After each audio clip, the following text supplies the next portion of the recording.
عائشہ رضی اللہ تعالی عنہا کیوں منع کر سکتی تھی؟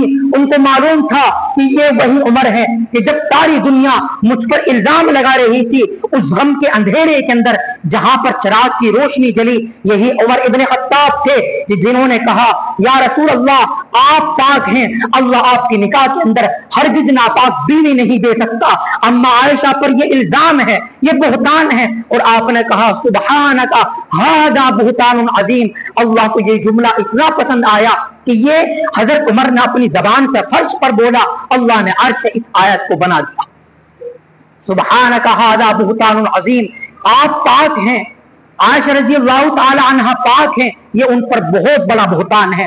تو حضرت عائشہ عفیفہ کائنات صدیقہ طاہرہ رضی اللہ عنہ کیسے منع کر سکتی تھی؟ وہ اس احسان کو کیسے بڑھا سکتی تھی؟ اس وقت جبکہ غم کا معاملہ تھا، اس غم کے اندھوں کے اندر، اس غم کے اندھیرے کے اندر چراغ کی روشنی جلانے والے عمر ابن خطاب تھے۔ یا رسول اللہ یہ نکاح آپ کی مرضی سے ہوا یا اللہ کی مرضی سے ہوا؟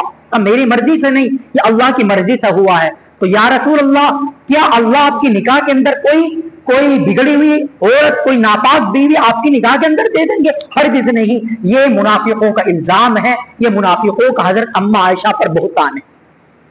تو حضرت عمر ابن خطاب کے یہ لاڈلے بیٹے حضرت عبداللہ ابن عمر رضی اللہ تعالی عنہ اما عائشہ رضی اللہ تعالی عنہ کے پاس پہنچے اور ان سے اللہ کے نبی صلی اللہ علیہ وسلم کے پہلو میں چند گز زمین طلب کی، تو اما عائشہ نے فوراً اجازت دے دی۔ حضرت عمر رضی اللہ تعالی عنہ کے پاس یہ حضرت عبداللہ ابن عمر رضی اللہ تعالی عنہ اما عائشہ کی یہ درخواست جو منظور کر لی تھی، جو قبول کر لی تھی، اپنے والد محترم حضرت عمر ابن خطاب کو سنایا۔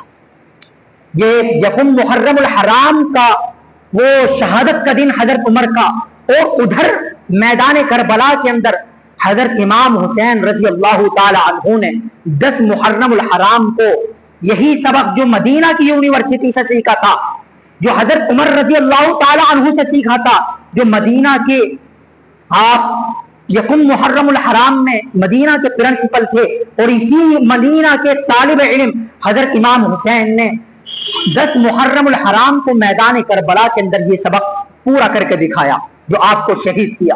خیر وہ دن آئی گیا، وہ وقت آئی گیا کہ حضرت عمر رضی اللہ تعالی عنہ اپنے اللہ سے جا ملے، اور آپ نے شہادت سے پہلے کچھ خلافت کے بورڈ بھی لگوائے کہ میرے بعد تم امیر المؤمنین منتخب کر لینا۔ اس کے بعد آپ نے ایک وصیت بھی کی، نصیحت بھی کی، اور وہ نصیحت یہ تھی کہ تم اللہ رب العزت کی کتاب قرآن کو مضبوطی سے پکڑے رکھنا، اور سنو جب تک تم اللہ کی اس کتاب کو مضبوطی سے پکڑے رکھو گے تم ہرگز گمراہ نہیں ہو سکتے۔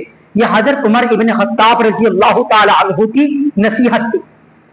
جب حضرت عمر ابن خطاب رضی اللہ تعالی عنہ شہید ہو گئے، صحابہ کرام کے اوپر پہاڑ ٹوٹا، صحابہ کرام رو رہے تھے۔